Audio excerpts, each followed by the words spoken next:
Right, hello, good morning. That's day one of the cruise completed. We're now about to head off on day two up towards Napton. So let's see how it goes today. I've got ahead of me some really tight bends, which I'm a little bit worried about because I made a major hash of them when I came down this way last October, November time. So today we're going from here, wherever here is, Wormleighton, something like that, towards Napton on the Hill. And off we go on day two.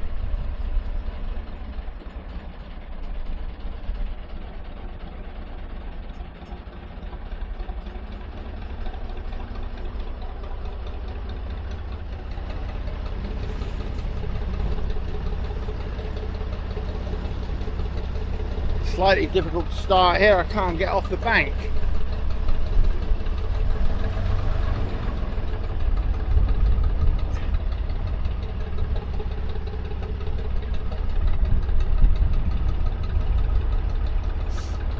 See if I can reverse out into the channel. Did have trouble getting moored there last night. It was difficult to get the boat in, it took a bit of jiggling around, but it didn't feel like that we were on ground all night.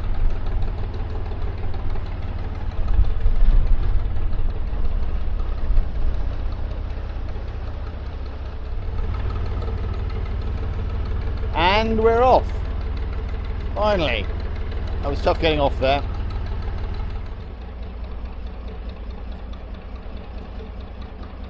Okay, so today we've got some really tough bends coming up. We've got what I call the farm bend, which is an absolute nightmare.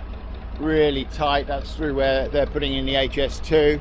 And there's other bends around there as well in the canal that are really tricky. Now, coming up here is something rather odd. I don't understand it. I walked down and had a look at it last night.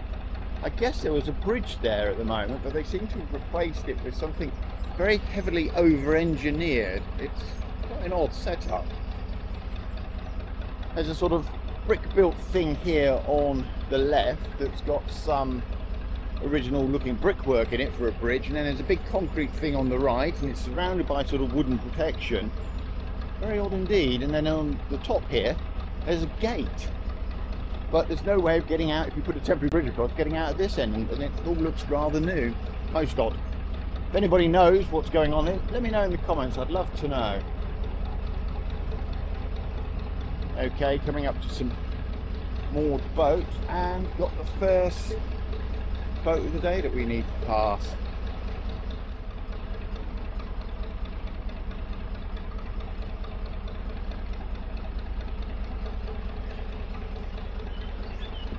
Morning.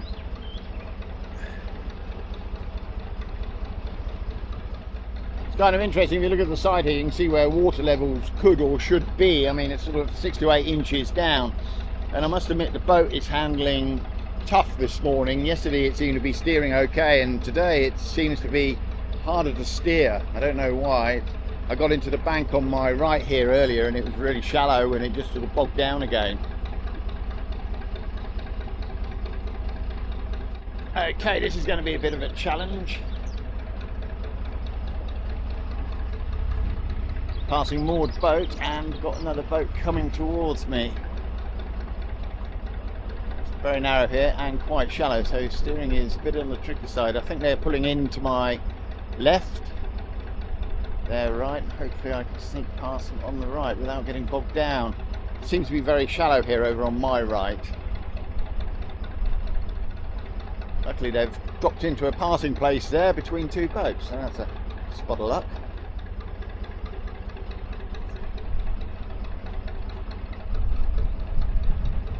Yep, running it round here.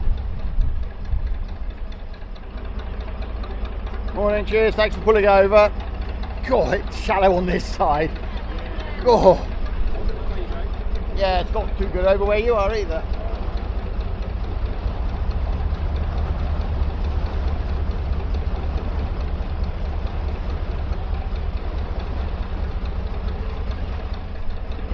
How I sort of remember it when I came down. Really difficult getting through here, very narrow, very shallow, very windy. Oh, another boat coming around just where I didn't want it, right on this turn here. Ah, well driven them, they've really got it over to that side.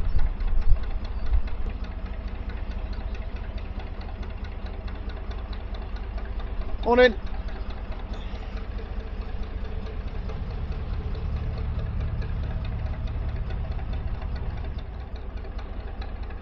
All of a sudden the Oxford Canal seems to get very narrow and very windy. And just in the distance there, I don't think you can see it yet, but just in the distance I can just see the tops of trucks in the HS2 workings. Now the really windy bit doesn't really start until after, I think it's bridge 128. As you can see through here, it's quite windy in places, quite narrow. At least it sort of opens up a little bit here, and we've got HS2 to go by. Okay, here we're coming up to the HS2 workings.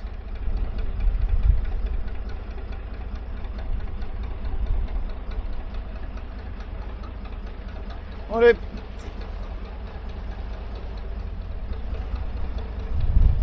It's amazing, the bank effect. You just get in there and it gets shallow, your steering goes all over the place.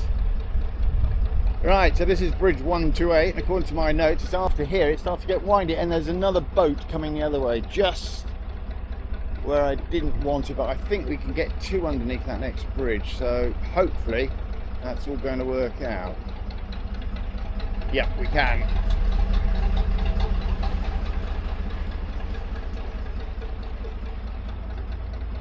At least the HS2 bridge is nice and wide.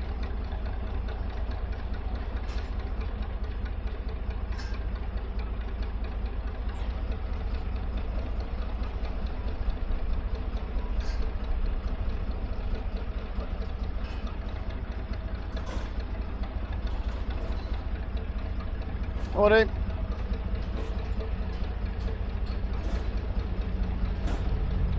Wow, it's boat central. They're all coming through here at the moment. There's another one just ahead of me. So, 2 bridges for HS2 here. Lovely construction. Very nice.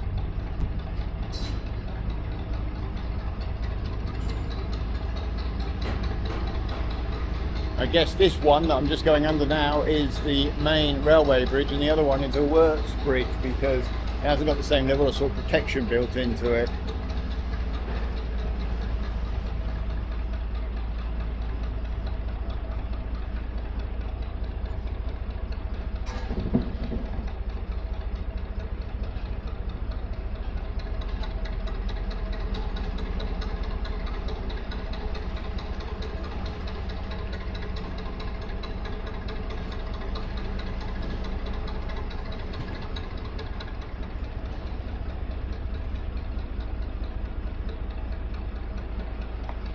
Chugabug, is your hair grown back?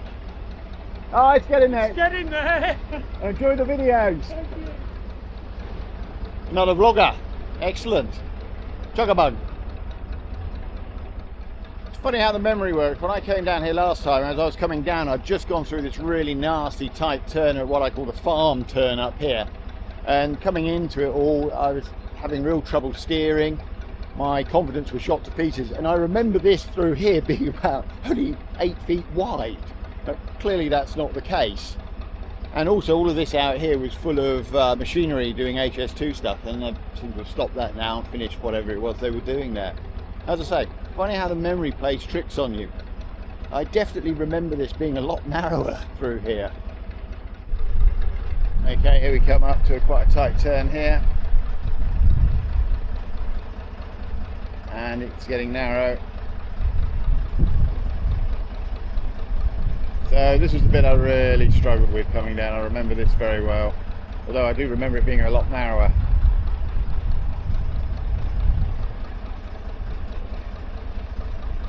Okay, around we go.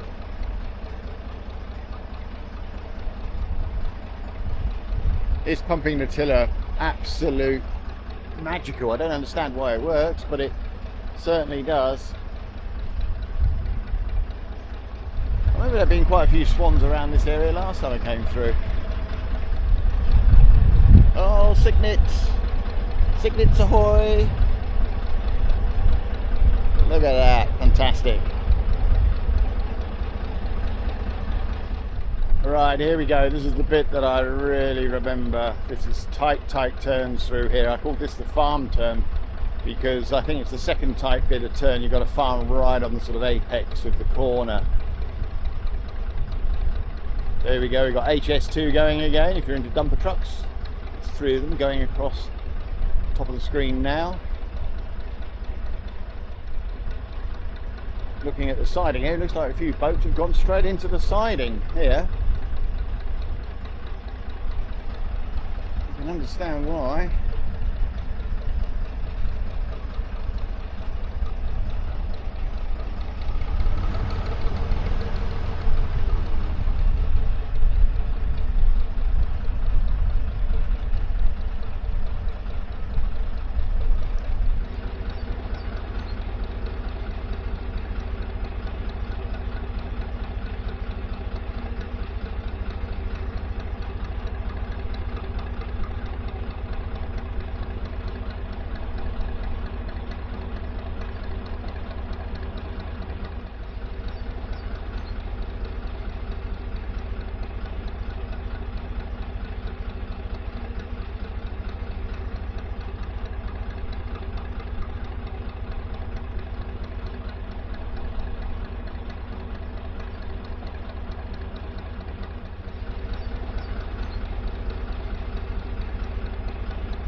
As I say, this is tight round here, very tight.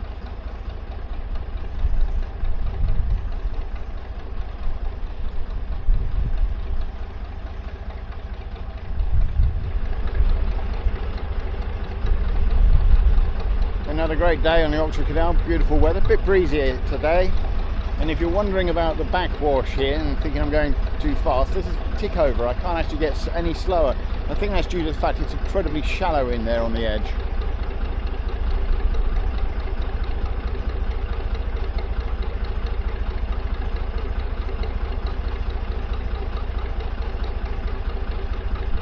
Okay, coming up to another really narrow bit with a tight corner in it.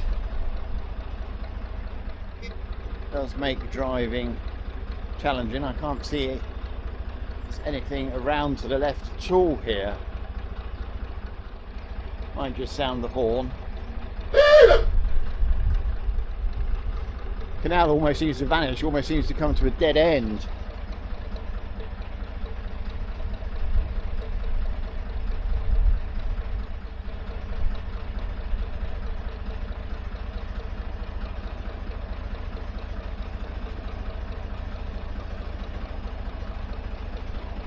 Again, it looks like on the bank there a number of boats have hit it. And this is coming up to what I call farm corner. So we have a really tight one coming in here. And then there's another tight one just around by this farm. This boat around. Pump that tiller.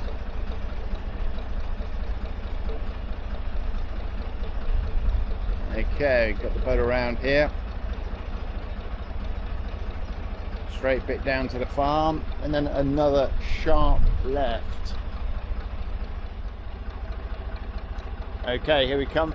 This is farm corner, as I call it, obviously, because there's a farm here on the right. Very sharp left here. Temptation is to kind of cut the corner, but problem is if there's a boat coming the other way, you're going to be in all kinds of trouble, and plus it could be incredibly shallow over there. Bring it around.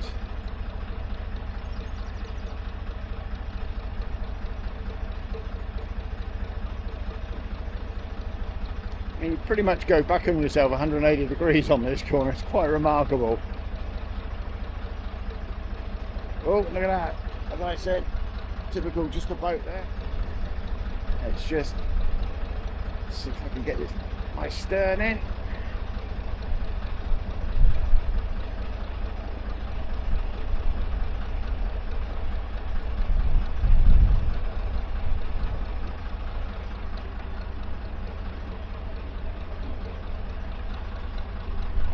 Yep, here we go past Otter. Oh, there's another one coming under the bridge. On it.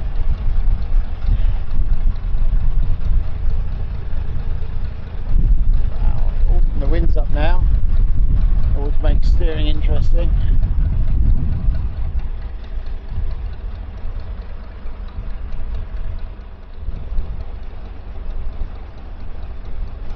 Oh, I'm running aground.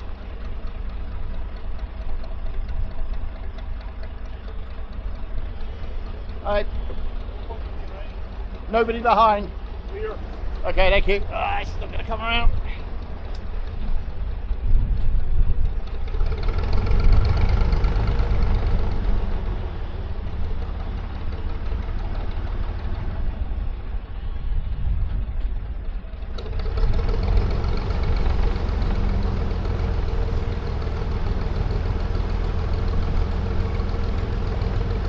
Made a hash of that. I was going so well through all of that.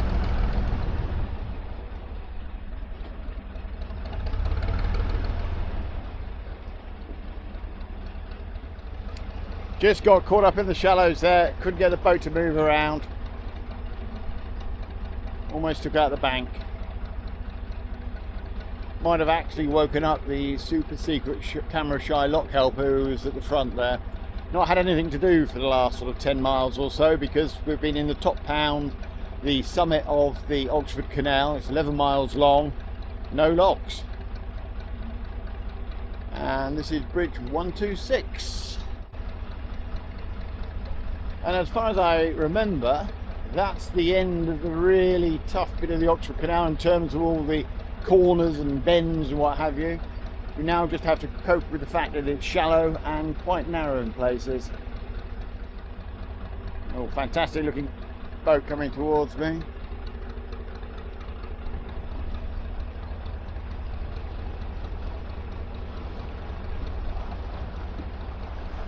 Right, Hector, that was closer than I liked. There it is.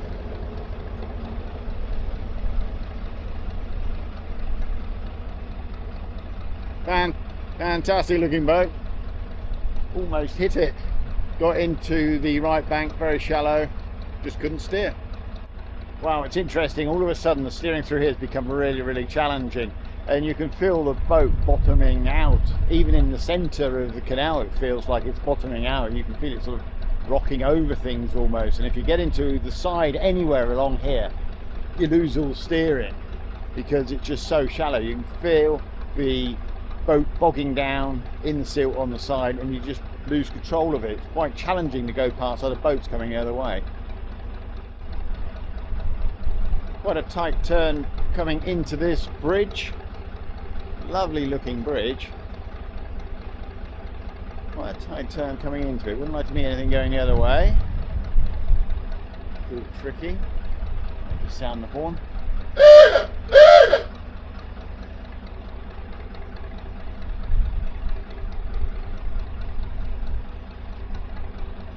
Right, sort of on the apex, and it's incredibly shallow.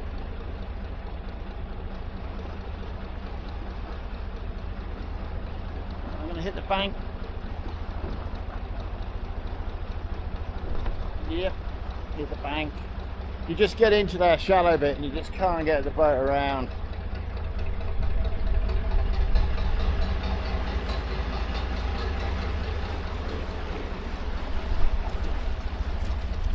So that's 2 dings that we've had along here,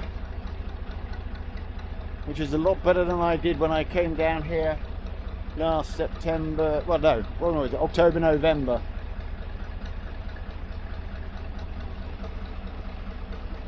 Right on the apex of a curve, that bridge. Oh, great.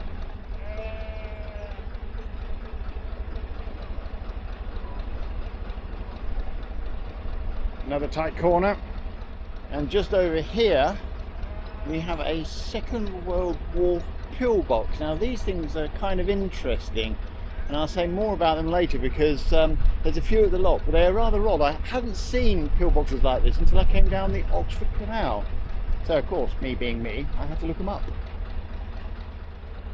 It's quite telling. If you look at the side over here, the sort of tide mark is a good 6 to 8 inches above the level of the water. So that seems to suggest that water levels are really quite low in the Oxford summit. And that explains why I'm keep getting sort of bottoming out on some really sort of shallow silty bits. Very difficult to steer, particularly if you've got to get in close to the bank.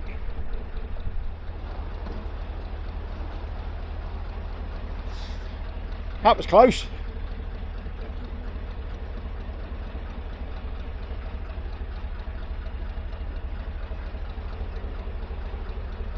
That was a close one. Okay, so this shows the challenge of trying to steer on a very shallow canal. I'd moved over to get past some moored boats and my boat bottomed out. You can see that it's bottoming out by the way my boat is sort of rocking here. And as it bottomed out, I lost all steering and headed straight over towards the moored boats. Keep your hands in! And I don't think I hit the boats. Sorry! If I did, it was a glancing blow. The other boat owners were there watching me, quite embarrassing. I think I managed to miss it, but it was tough.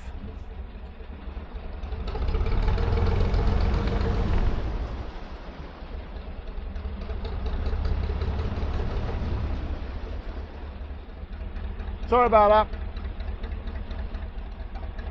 Well, they say narrowboating is a contact sport. Really tough right there on that corner. Couldn't get it around. Very shallow again.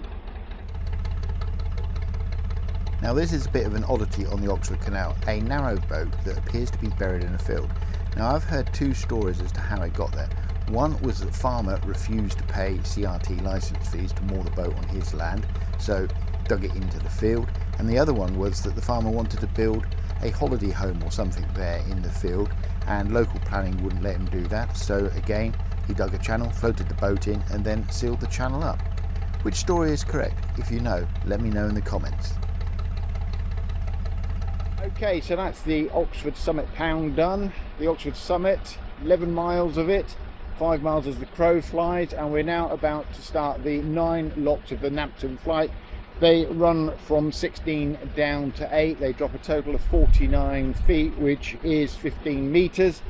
And then once we're through them, we're going to find somewhere to moor up near Napton on the Hill. Okay, so here we are at the top of the Napton Flight. Quite a tight turn into this lock, almost a sort of 90-degree turn. Stunning old sort of lock cottage ahead of us.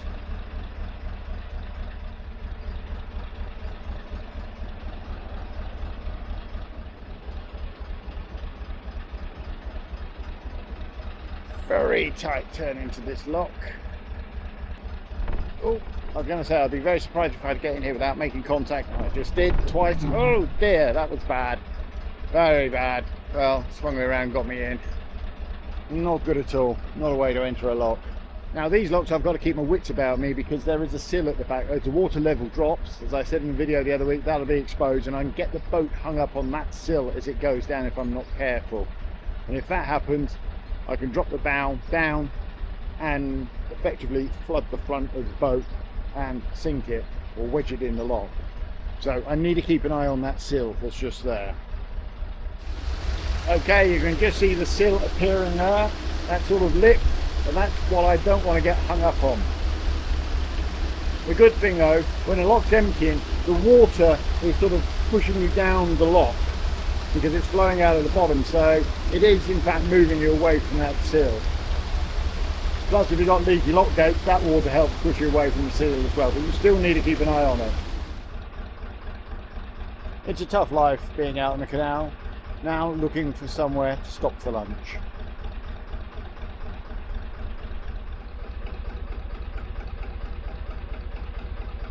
And there in front is Napton on the Hill, I believe.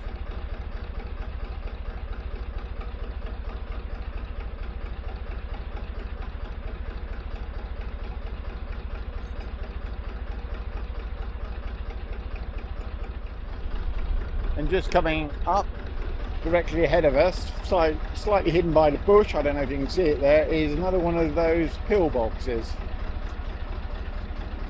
If I remember correctly, there's one of them actually in the lock.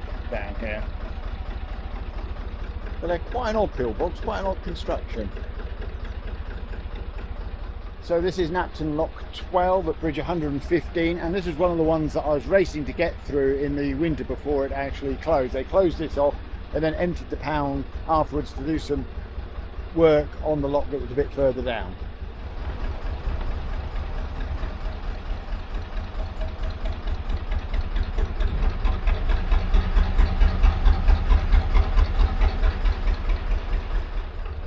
It was very odd to walk through this pound in winter and see it completely drained. It made me realise just how shallow the lock is and how narrow the channel is in the middle of it. Also made me realise just how much rubbish gets into the lock. Things people throw in. I think I saw tyres and chairs and all kinds of crazy things in there. Now coming into the lock that was repaired, that's why they drained this particular pound. So I hadn't better ding it. They were doing work on the brickwork here on the right that had collapsed or appeared to have collapsed. And I'm past that brickwork, so that's good. Okay, so this rather odd pillbox that you can see just here on my right is known as a Stent pillbox, and that's named after the Stent precast concrete company, would you believe. Essentially these were prefab pillboxes. They fabricated the concrete slabs and the posts you can see, and then they came along, put the posts in, slotted the slabs in, and there would be a gap between the slabs on the inside and the outside, and then they would pour concrete in. They came with pre-poured and preset sort of loopholes for the rifles and stuff, and a set door. So that's why that pillbox looks like it does. Looks like it's been cobbled together from paving slabs, but that was the way they were made, with these concrete slabs and posts. So that is a Stent pillbox. Looks like bridge 114 seen slightly better days. Interesting sort of double lozenge pound here. There's bridge 114 going across the middle.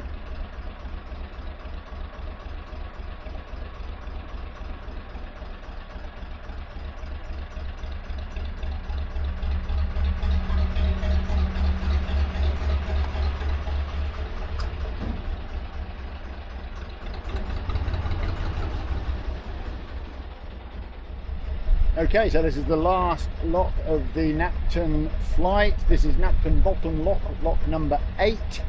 And in front of us I've got bridge 113, and it's now time to find somewhere to moor up, which usually proves to be a fun game. Anyway, it's been a great run down, fantastic weather again, beautiful sunshine, absolutely stunning weather, fantastic. And that's it, after 2 attempts we finally got moored up. That's the end of day 2.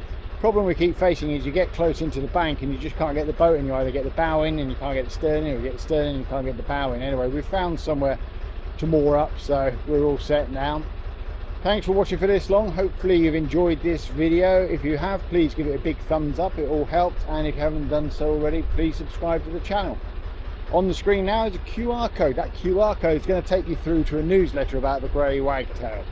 And it's a free newsletter. If you scan it, it'll take you through, or you can click on the link in the description. Anyway, thanks for watching. Bye for now.